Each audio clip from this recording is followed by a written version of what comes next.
कल्पना कीजिए, एक ऐसी तत्व जो हर क्षण आपके भीतर और बाहर विद्यमान है, जिसे आपने देखा नहीं लेकिन महसूस जरूर किया है। एक ऐसा देवता जो जब चाहे इस संसार में जन्म लेकर उसे बचा सकता है और जब चाहे सृष्टि को फिर से शून्य में बदल सकता है। उस तत्व का नाम है भगवान विष्णु। लेकिन क्या आप वाकई जानते हैं विष्णु कौन है? जिन्होंने भी यह संसार देखा है वे यह मानते आए हैं कि ब्रह्मा ने सृष्टि बनाई, लेकिन क्या आपने सोचा है ब्रह्मा स्वयं कहां से आए? पुराणों में कहा गया है कि ब्रह्मा विष्णु की नाभि से निकले कमल से उत्पन्न हुए थे, यानी ब्रह्मा भी विष्णु की सृष्टि है। लेकिन यदि विष्णु सृष्टि से पहले थे तो वे स्वयं कैसे अस्तित्व में आए? इस रहस्यमयी कथा को अंत तक जरूर देखिए, क्योंकि इसी वीडियो में आपको पता चलेगा विष्णु की उत्पत्ति कैसे हुई, इस ब्रह्मांड की रचना किसने की और विष्णु इस सृष्टि में क्या भूमिका निभाते हैं। आपको ऐसे कई प्रश्नों के उत्तर मिलेंगे जिनके बारे में बहुत कम लोग जानते हैं। तो वीडियो को स्किप मत कीजिए, आखिरी तक देखिए, क्योंकि हर क्षण में छिपा है एक गहरा रहस्य। इसके लिए आपको ले जाना होगा एक ऐसे वक्त में जहां वक्त का अस्तित्व नहीं, एक ऐसी जगह जिसका न तो कोई नाम है न परिमाण, एक ऐसा आयाम जो हर आयामों के परे है, जहां न तो कोई जा सकता है न देख सकता है, एक ऐसा सत्य जो हर सत्य से ऊपर है। आइए मिलते हैं सदाशिव से। इस ब्रह्मांड के आरंभ में ना कोई तारा था, ना सूर्य, ना चंद्र, ना समय था, ना दिशा, सिर्फ शून्य था।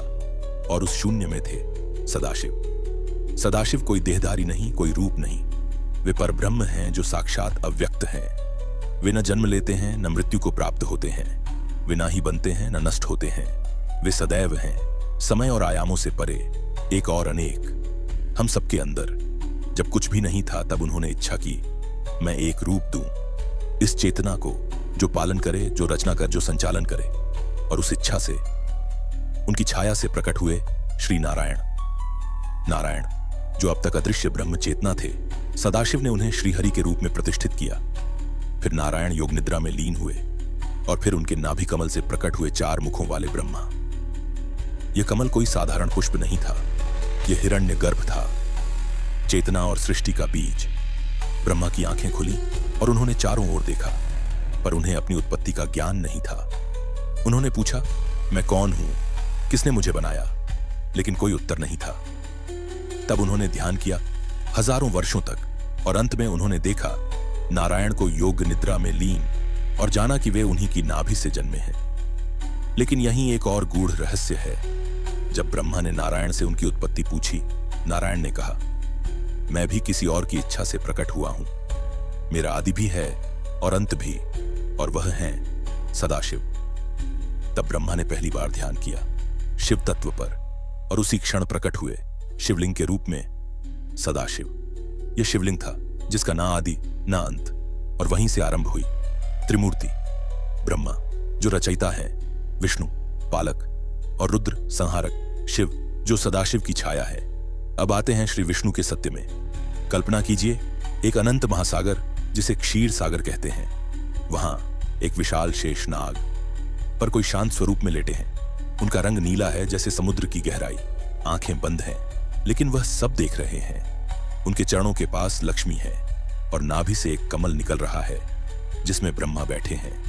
यह दृश्य केवल कल्पना नहीं है, यह ब्रह्मांड की उत्पत्ति का प्रतीक है। शेषनाग जिन पर विष्णु विराजमान हैं, उनके 1000 फनों से समय का प्रवाह निकलता है। क्षीरसागर एक भौतिक स्थान नहीं बल्कि चेतना का स्तर है, जहां केवल योगी अपने ध्यान में पहुंच सकते हैं। विष्णु कोई सामान्य देवता नहीं है, वे केवल पालक नहीं हैं, वे समय के आर पार हैं। वेद कहता है कि काल स्वयं विष्णु के अधीन है। वैकुंठ बस एक शब्द, एक विश्वास और एक रहस्य। श्रीमद् भागवत में वर्णन है कि वैकुंठ ब्रह्मांड के ऊपर स्थित है, जहां द्वारपाल जय और विजय खड़े हैं। रत्नों से जड़े महल है, गंधर्व हर समय नारायण के भजन गाते हैं। वहां दुख, समय, मृत्यु या मोह का कोई प्रवेश नहीं। पुराणों में कहा गया है कि वैकुंठ का प्रवेश द्वार केवल भक्तों के लिए खुलता है। योगी जन कहते हैं वैकुंठ कोई दिशा नहीं, एक स्थिति है जहां आत्मा पूर्ण शांति में प्रवेश करती है। राम और कृष्ण विष्णु के अवतार हैं, लेकिन नारद पुराण में यह भी कहा गया ये अवतार केवल रूप नहीं बल्कि ऊर्जा के प्रयोग हैं। हर युग में विष्णु स्वयं को युग के अनुरूप ढालते हैं। राम धर्म के ऊर्जा के स्वरूप है, कृष्ण ज्ञान की ऊर्जा का स्वरूप। और अगले कल के अवतार में विष्णु विनाश और पुनर्निर्माण के ऊर्जा का स्वरूप होंगे। भविष्य पुराण के अनुसार विष्णु ने पहले से ही 1000 युगों के लिए योजनाएं बनाई हैं, जिनमें हर युग में अलग ऊर्जा के साथ उनका प्रकट होना तय है। बहुत लोग पूछते हैं, क्या आज विष्णु धरती पर हैं? और उत्तर है हाँ, लेकिन रूप में नहीं, ऊर्जा में। जहां भी कोई ध्यानस्थ साधक बैठा है, जहां भी कोई मां अपने बच्चे को सुला रही है, जहां कोई वृद्ध संत दूसरों के लिए प्रार्थना कर रहा है, वहां विष्णु है। विष्णु के अंशावतार आज भी पृथ्वी पर जन्म लेते हैं, जिन्हें हम संत, गुरुओं या महात्माओं के रूप में पहचानते हैं। वे हमेशा समाज को संतुलन में रखने के लिए गुप्त रूपों में सक्रिय रहते हैं। ब्रह्म वैवर्त पुराण कहता है, कलयुग के अंत में जब अधर्म की सीमा टूटेगी, तब विष्णु स्वयं कल्कि के रूप में प्रकट होंगे। उनका वाहन सफेद घोड़ा होगा। उनका उद्देश्य अधर्म का विनाश और सत्य युग की वापसी होगी। राम और कृष्ण के रूप में विष्णु ने जो किया, वो केवल धर्म की स्थापना नहीं थी, वो चेतना को ऊंचाई देना था। और आज भी हर भक्त के हृदय में कहीं न कहीं विष्णु मौन रूप में बैठे हैं। तो मित्रों, विष्णु केवल एक देवता नहीं, वे समय के आर पार फैले एक ऊर्जा हैं।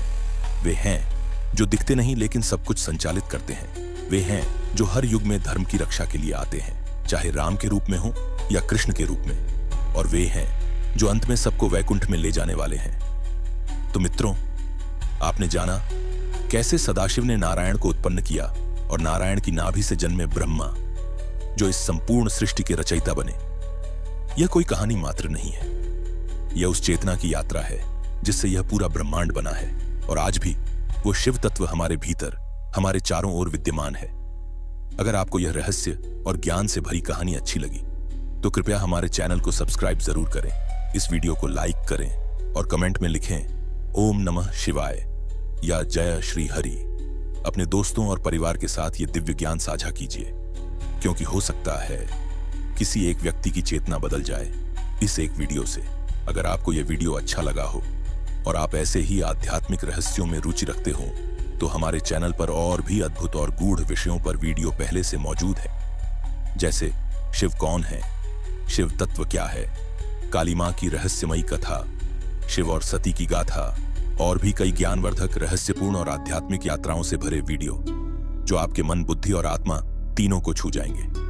तो अभी जाइए, हमारे चैनल को एक्सप्लोर करें और जुड़ जाइए इस आध्यात्मिक यात्रा के साथ, जहां हर वीडियो आपको स्वयं से मिलवाएगा। हमारे चैनल को सब्सक्राइब करें, बेल आइकॉन दबाएं और बने रहें हमारे साथ, क्योंकि आपकी आत्मा को जिस ज्ञान की तलाश है, वो शायद अगली ही वीडियो में आपका इंतजार कर रहा हो। हर हर महादेव, जय श्री हरि।